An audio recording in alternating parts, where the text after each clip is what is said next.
Good afternoon, everybody. This is Sri Rajagopalan from Murano Corporation. Thank you for attending today's webinar. Today's topic is recession proofing with sales and operations planning. Supply chains are inherently inefficient. There's a lot of waste in supply chains, and primarily this is caused by old technology that's not integrated across supply chains. And our mission at Murano Corporation is to streamline these supply chains, make them more resilient, make them more integrated, and make them more efficient. And that's our primary mission in life. And we do this using our cloud technology. And our primary product there is called Supply Chain Manager. It's a next generation ERP for supply chains. And we cater to Fortune 1000 companies and also to smaller companies because we want to make technology affordable to smaller companies, because we believe the smaller companies have the same set of problems or similar problems, but at a smaller scale than larger companies. And that's why we want to help smaller companies as well, and by making it more affordable. And as a result, the companies and organizations can focus on their core, with a primary core competency and the primary mission in life, and they can simplify their operations by moving to cloud technology, and then at the same time implement RISE supply chains, resilient, integrated, streamlined, and efficient supply chains. And for companies that have older technology, they can switch from old to new using our cloud supply chain manager. And this is what we offer from a supply chain manager perspective. It has the core ERP modules, general ledger, sales, purchasing, manufacturing, etc. But we also offer things such as online B2B marketplaces that is integrated with the ERP solution, big data and analytics, supplier relationship management, supply chain visibility and integration, and integrated job portal and customer relationship management. So we call this class of software supply chain resource planning software. And it is more than an ERP software, but it provides all the real needs that organizations of today have. The key takeaways of this talk today, the webinar today, are as follows. It is not just death and taxes that are inevitable in life, but then recessions are also inevitable. Every few years, we have a recession in this country. And just like death and taxes, recessions are also inevitable. So the key point here is, don't fight it, just be better prepared for recessions. And how do you prepare for it? One key way to do that is using sales and operations planning. Sales and operations planning is all about internal collaboration within your organization. It's where sales departments and sales organization functions are working with your operations and the rest of the organization. So S&OP is important. It's not enough if you provide lip service to it. It is really, really important that you do it well. The third key point is that integration is the holy grail. What do I mean by that?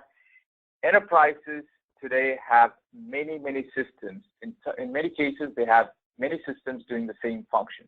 So companies have one system for and processes for sales, another system and processes for finance, and so on and so forth.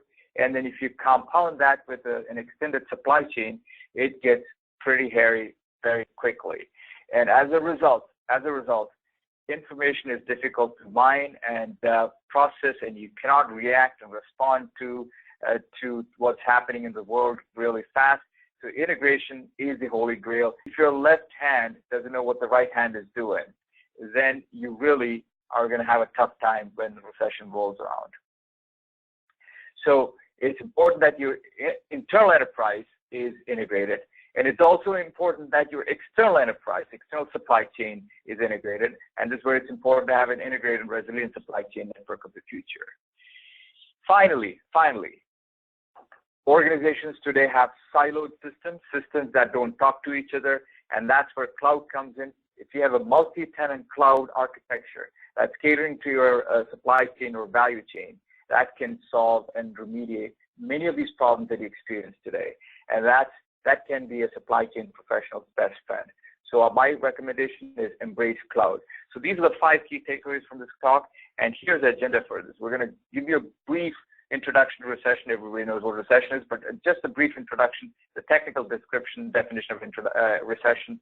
And then we're going to follow that up with S&OP 101. This is not a detailed class on S&OP. There's a lot of content on the web about S&OP, but this is more about how you can do S&OP better. S&OP better. That's what we're going to focus on. And then the keys to S&OP success.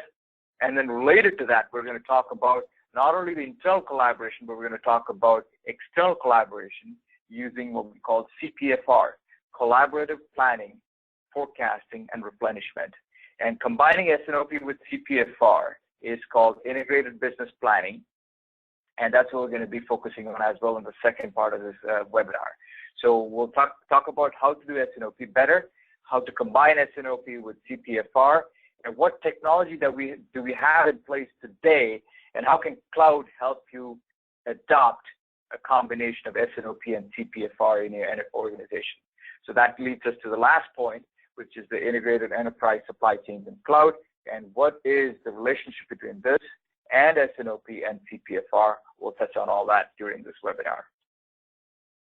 But before we get into this, let's talk about recessions and economies and macroeconomic conditions. And one thing I want to highlight is the price of oil. We all know that we are experiencing low gas prices now thanks to oil prices being low, but the oil prices being low has as an impact on Texas, for example. Texas relies heavily on oil production, oil prices, and right now they're going through a tough time. And the manufacturing industry in Texas, which supplies quite a bit of components and materials to the oil and gas industry, is struggling. And they are a lagging indicator to oil prices, and they're struggling right now. And as you can see, the employment levels have dropped considerably since the oil prices have taken a hit. You can also see the job ads and median home price and home sales in Texas, how it correlates with the oil prices, and you can see how they're being impacted as well. So as you can see, Texas is already experiencing a little bit of a minor recession, especially regions like Dallas, Fort Worth area, Houston, which with significant concentration of oil and gas companies, they are experiencing recession, while rest of the United States in March of 2016 is doing well, but Texas, that microeconomic climate, is going through recessionary conditions right now. So having said that, what exactly is the recession? How is it defined? So recession is defined when you have two consecutive quarters of negative GDP growth. That's how it's defined. So we combine negative GDP growth, real income goes down, employment level goes down, industrial production goes down, and when it goes down over two consecutive quarters, then it's a recession. That's how recession is defined. A question for you folks on the webinar: how frequently has United States been in a recession since the beginning of 20th century? How frequently? Is it 8%, 13%, 18%, or 23%? And the right answer is 23%. And as you can see from this chart here, since 1871, this chart gives you how frequently the United States has been in recession. So the wider the gray bars, the longer the duration of the recession. And as you can see, there are more recessions in the beginning of the last century versus the second half of that century, right? Second half of the 20th century, we had fewer recessions because things were getting better, people were getting smarter, so the Federal Reserve was getting better at fighting recessions. And as a result, the frequency came down. And then also the duration of those recessions also came down. So now it is averaging more like every 7 to 8 years we have a recession, but that gives you an idea of how frequently recessions happen and how long these recessions typically last. Now let's move on to S&OP. S&OP 101.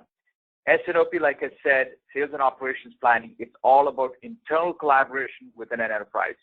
Is your organization internally collaborating within the various key functions? Sales, operations, production, inventory, finance. Are they collaborating? Are they talking to each other? Do they know what is happening, right? That's what S&OP is. And S&OP is about internal collaboration. It's a planning process. It all starts with a strategic plan. What are the executives saying in terms of what the strategic plan for the organization is for the next 18 to 24 months? S&OP is not to be confused with master scheduling, not to be confused with the short-term planning or short-term forecasting. It is a strategic plan for the next 18 to 24 months based on what the executives are saying we're going to be doing, accomplishing in the next year and a half time period. And the benefits of S&OP are well documented, are tremendous. For example, improved service levels. You reduce out-of-stock scenarios. You reduce material costs, right? And you reduce the finished goods inventory, reduce raw material inventory. So you improve sales growth, you reduce costs, and then you improve your working capital. So tremendous benefits, as you can see from this chart here. And once again, the key point I want to highlight on this chart is that S&OP is more strategic in nature. It's where executives are involved in setting a plan for the organization for the next 18 to 24 months. It's not to be confused with the planning for the next month or forecasting for the next 2 to 3 months. It's more longer term, and the benefits are tremendous. And the third point is it's all about internal collaboration. So what's the standard S&OP process look like?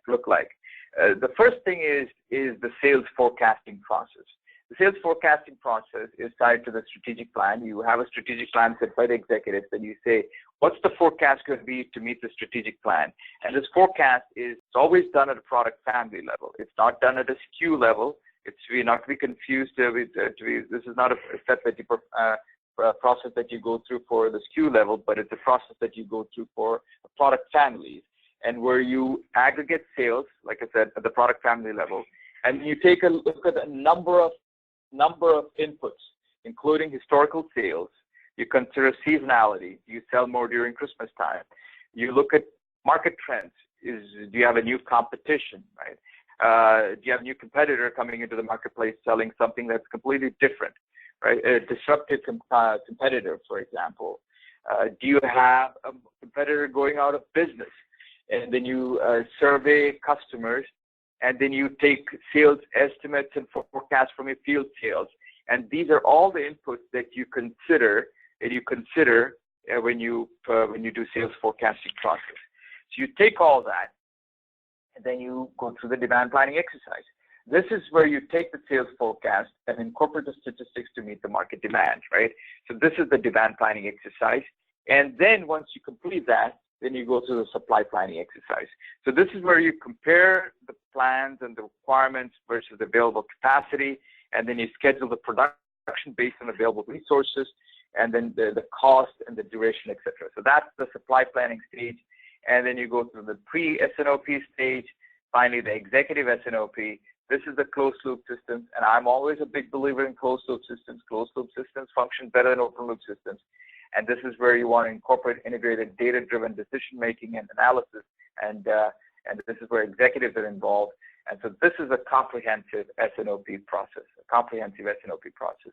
So the key thing I want to highlight is, one is the sales forecasting is at an aggregate level, product family level, and then when you go down, you go into the master scheduling process.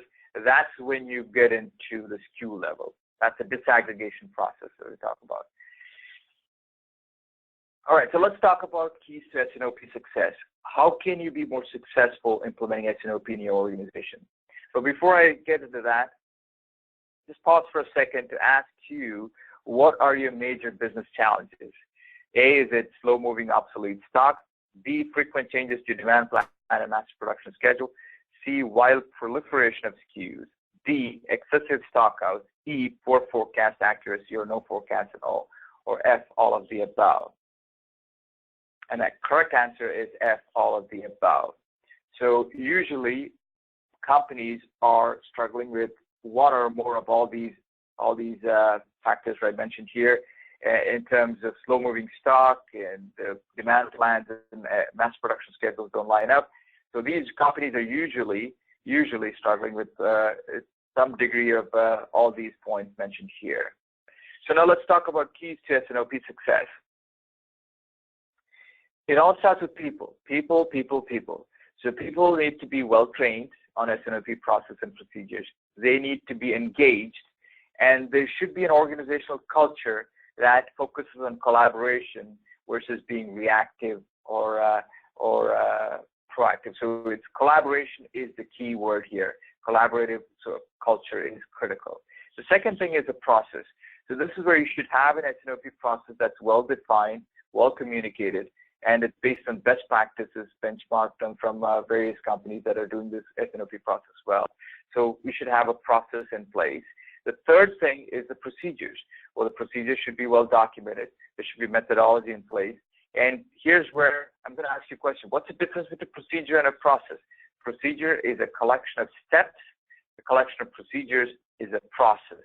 And in the procedure section, well, the key thing is you should be able to separate noise from signal, valid signals that you should take into account for sales forecasting process. Very important that you separate out noise.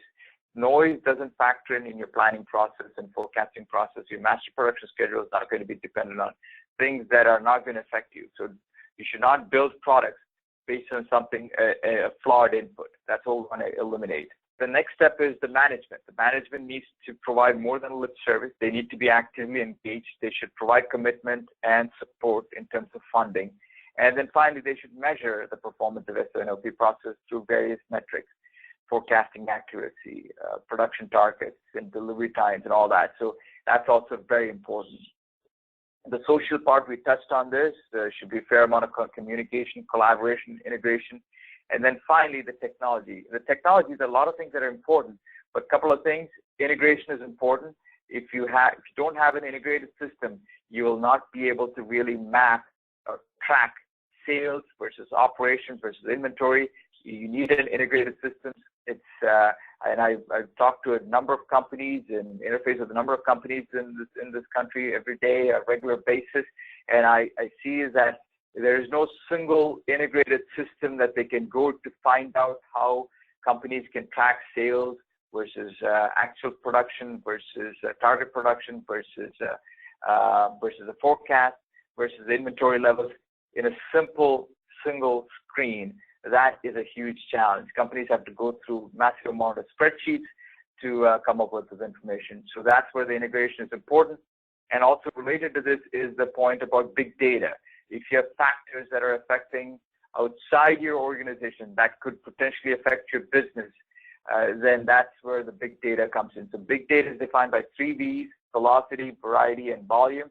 And when you need to know business operates in vacuum, competition can affect your business, what your customers can affect your business. So that's where big data comes in. So if you can incorporate some of the external data into your sales forecasting process, that would be fantastic as well. And we touched on signal processing, we touched on integration. And the last point I want to highlight is the external demand collaboration. If your organization has good insights and good collaboration with your customers, and your customers are willing to share some of their future demand with adequate lead time so that you can be better prepared, that is going to provide a tremendous amount of benefit to you. Forecast is a forecast. It's nothing more than a forecast. But when you get concrete data from your customers saying this is a firm demand that's going to happen, that's going to be much more relevant and more accurate and more timely than forecasting process. So external demand collaboration is also going to be critical, which leads us to the next topic about integrated enterprise supply chains and cloud. So these are some of the factors that can affect sales forecast. All these things can affect sales forecast, right? Sales demand patterns, economic conditions, competitor actions, all these things can affect sales forecast. But if your company culture is reactive, right, and you don't collaborate internally, and then you don't do very minimal forecasting, you don't do any forecasting at all, the forecasting accuracy, you cannot measure forecasting accuracy because you're not doing any forecasting. So you look at the price you pay because your company culture is reactive. But on the other hand, if your company culture is proactive and there is a fair bit of internal collaboration, you do forecasting, in this case, the forecasting accuracy is going to be better than what you have with a reactive culture. The inventory turns are going to be better. Safety stock is going to be better. Gross margins are going to be better. Inventory carrying costs are going to be lower if you're a proactive organization.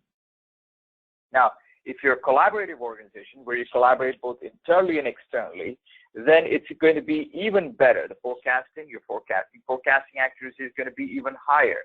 Inventory turns are going to be optimal. Safety stock is going to be lower. You don't have to have a lot of safety stock. Why do organizations have safety stock? Fundamentally, organizations have safety stock because they don't have any insight into future customer demand. And it's to protect themselves against uncertainty. minimizing stockouts, companies resort to having higher safety stocks. Higher safety stocks translate into higher inventory carrying costs and into lower inventory turns. So that affects the gross margins. So that's not a good thing. So that's where collaboration with the external demand part, external customers, external trading partners is a very, very good thing. So look at the benefits, and this comes from APQC, the benefits of having high collaboration versus low collaboration. Your inventory costs or carrying costs are going to be half when you have high collaboration, right, versus low collaboration. Now, in terms of the number of full-time equivalents, that's the resource, supply chain planning resources needed to support $1 billion in revenue. If you collaborate more, you don't need to have more supply chain planning resources. If you don't collaborate as well with your trading partners, you look at the difference. You need 24 full-time equivalents for $1 billion of revenue if you don't collaborate with your supply chain partners. So the benefits are very clear. So here's what APQC is saying. So organizations engaging in external demand collaboration with their customers perform better than ones with purely internal sales forecasting. Internal sales forecasting is great, but what's going to make it even better is if you have external demand collaboration. So now I'm going to go one step further. This is something called CPFR, Collaborative Planning, Forecasting, Replenishment, CPFR. And that, if you combine that with S&OP, Sales and Operations Planning, and this is called Integrated Business Planning Model. And when you combine these two things, the benefits are even more. So as you can see, the CPFR benefits, your sales go up, gross margin goes up, inventory goes down, on-time delivery goes up, forecast accuracy goes up, and operating costs go down. And you all already know about the S&OP benefits. So if you combine these, it's almost a compounding effect, and the benefits are going to be tremendous.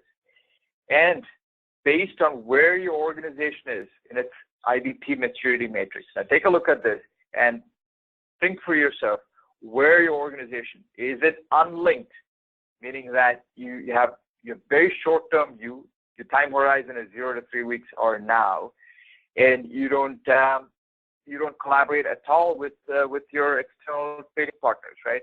So there's no collaboration, and your relationships are very non-strategic. You're very tactical. All you contact your suppliers is for when you really need products versus if you go down the path, if you're in this mode, the basic mode, you're looking a little more out into the future, 0 to 3 months versus being right now. And you share some information with here's the key thing, information share. You share sales forecasts and point of sale data, right? Whereas in your unlinked, all you're sharing is orders. You share a purchase order with them, and then you expect the supplier to deliver. But in the basic maturity model, IBP maturity model, you're sharing forecasts and point of sale data, right? So, and here the technology is email. In the collaborative state, so the higher levels of management is involved with the trading partners, trusted trading partners. There's external collaboration. And look at the focus. The focus changes from functional orientation for unlinked to process orientation to external collaboration. The time horizon also becomes longer. It's 6 to 12 months versus 0 to 3 months or 0 to 3 weeks for unlinked. And then when you have a new product launch, the forecast volume is shared with your trading partners. And then information sharing goes to order planning and promotional plans versus just the sales forecast and point of sale. And yes, even at this stage of collaborating, you are swapping spreadsheets. You're swapping spreadsheets, right? That's what you're doing. Now, in the top of the pyramid, the very last, the strategic model in IBP maturity matrix. Here's where executives are involved with the core trading partners. There's innovation, collaboration as far as innovation is concerned. Your time horizon is even longer. It's 18 to 24 months, and it's rolling. And then the partners involved in collaborative planning, design, ideation, and lifecycle management. Now, the key thing that I want to highlight is this last piece, enterprise class solutions that interoperate. So even if organizations want to go up the IBP maturity matrix, what holds them back besides cultural issues and an inherent inertia within the organization, is a lack of enterprise class solutions that interoperate across a value chain or supply chain. As that's the hurdle. That's the hurdle. That's a big hurdle. And that's where cloud is going to come in handy. And cloud, it's not just any cloud, because there's a lot of companies offering cloud solutions, but the true multi-tenant cloud, like Supply Chain Manager from Murano Corporation, where you can exchange these kinds of information, as what we talked about in the previous slide, enterprise class solutions that interoperate. That's what cloud, multi-tenant cloud offers. So a perfect example would be a Supply Chain Manager. Now look at all the different kinds of information artifacts that you share with your core trading partners. You exchange things like product specs. You exchange things like sales forecasts. And then you exchange orders, inventory visibility across the supply chain, shipments, capacity information is shared across supply chains, financial transactions are shared, of course, and then that information is shared, and then returns. So these 8 boxes are all the different things that you really need to exchange with your core trusted trading partners. And this is what is possible with the multi-tenant cloud solutions such as Supply Chain Manager. Now let's touch on a forecast-to-cash process. Everybody's familiar with the forecast-to-cash process or an order-to-cash process. If you're in a made-to-order business, if you're a made-to-stock business, you're a forecast-to-cash process. You really want to get away from different disparate systems trying to do these various functions within your enterprise. You want integration. You want an integrated system. And only then can you truly implement S&OP process, Now, many of the larger companies are going to say, we already have an ERP system. We have implemented bits and pieces of this, but we still cannot implement S&OP. So how can we do that? The way you can do that is without doing a massive rip and replace of your ERP system, is to implement a cloud bolt-on such as Supply Chain Manager for your S&OP function, which can provide this complementary solution, can provide the integration across your forecast-to-cash process or your order-to-cash process, and gives you powerful S&OP solution. Or if you want to go the next mile, you can combine S&OP with the CPFR to give you an integrated business planning solution on the cloud for your enterprise without replacing existing ERP systems. But the key point is an integrated forecast-to-cash process is critical to having an S&OP process in place. This is critical. So it needs to be automated. You cannot be having different systems, disparate systems, one system for sales, one system for operations, one system for manufacturing, one system for purchasing. It's got to be integrated. And the second thing is automation is important, accuracy is important, and then it needs to be fast and efficient. The last mile of integration within your enterprise is with your manufacturing execution systems. Now, this content comes from ISA 95.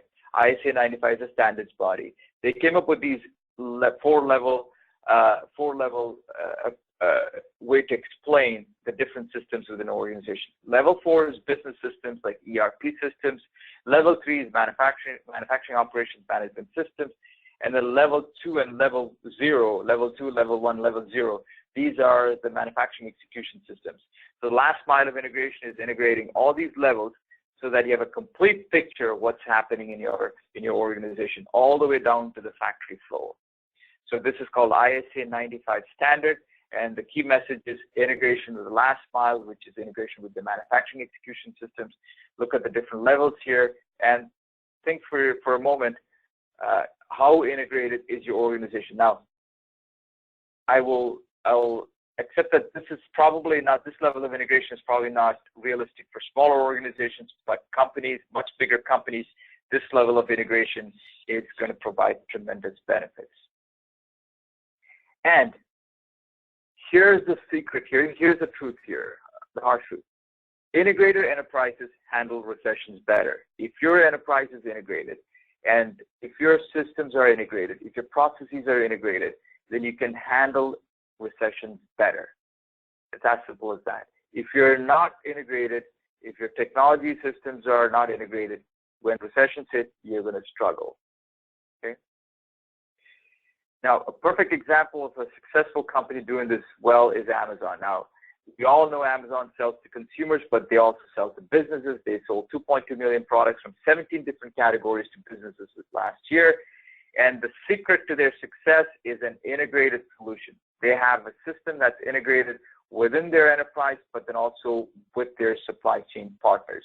And that's the secret to their success. And the reason they can deliver goods to your doorstep in 2 hours, whether it's using drone technology, but all that is based on the fact that they have an integrated enterprise. All the systems are neatly integrated. Now they have the luxury. They had the luxury of being able to build this from the ground up. They had the luxury. They had the resources, but I can't think of any other company that can replicate that. And that's where Murano Corporation Supply Chain Manager can provide something like this to other companies, where we can provide end-to-end integration across the value chain so that you can meet your customer demands better. You can be better prepared for recessions, right? And also be able to do S&OP better, CPFR better. All that is possible because of the integrated nature of Supply Chain Manager. Let's use an example, for example, of oil and gas industry, for example. Now, these are the main supply chains, and I'm going to focus on information technology for a second here. And IT spending as a percentage of revenue by industry. So if you look at, consider yourself, consider your industry, and then find out where your industry ranks in terms of how much they spend as a percentage of revenue on IT every year. Take a look at that. Take a look at how much you spend. So oil and gas and energy, so 1.1%, and that's a very conservative number. So if it's like a $1 billion company, they spend $10 million every year on IT. That's a very conservative number. So the question is, are they getting a return on investment for that? And a significant portion of that $10 million is spent on just the upkeep of their older ERP systems. That's the sad part. The sad part is that a significant percentage of that budget, IT budget, is spent in upkeep of their older legacy systems, older ERP systems, and not being able to get to the latest and greatest, right? So that's the ERP system, the legacy ERP is acting as a boat anchor. It's constraining the organizations from moving forward and fast, and it's making these organizations less successful as a result. So this is where cloud can be a tremendous benefit. Now, we call this cloud economics. The legacy ERP can be 10 times more expensive than cloud ERPs, right? So take a look at this chart and compare the price and the cost saving.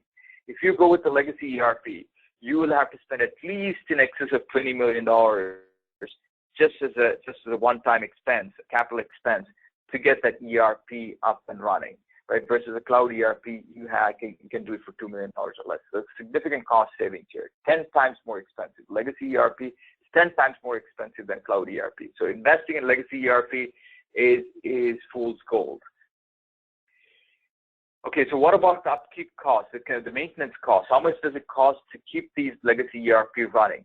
Even here, it's considerably more expensive than cloud ERP. Take a look at this. The maintenance fees. The maintenance fees is what is a big drag on companies' bottom line.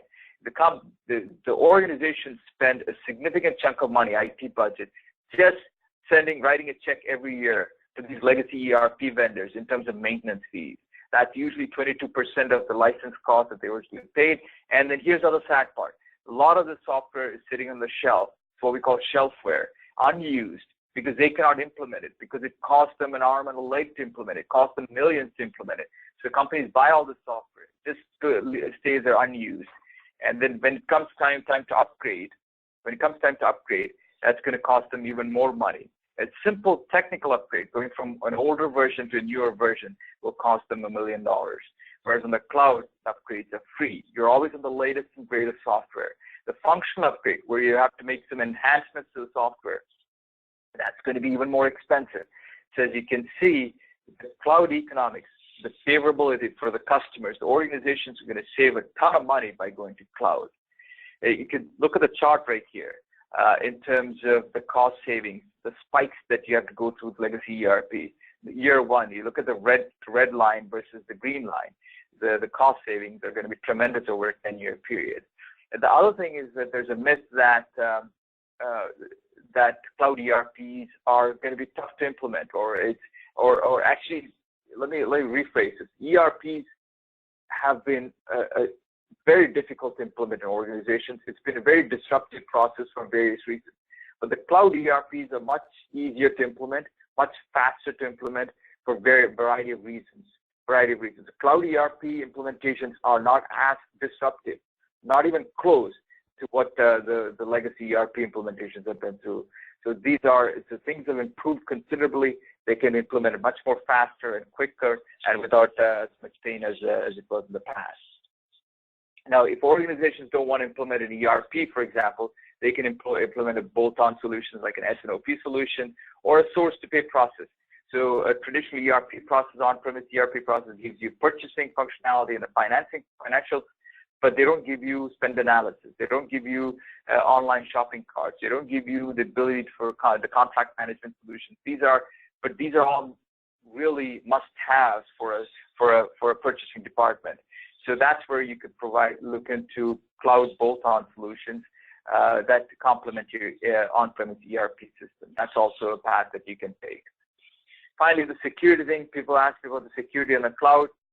The fact is that today the cloud security is much better or the same as what you have in-house because of the fact that we have really good people. The technology is much better, and the security is fantastic now. So that's not something that you should be concerned about in this day and age in terms of going cloud technology.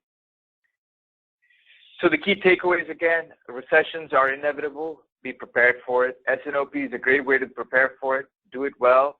And integrated enterprises can handle recessions better.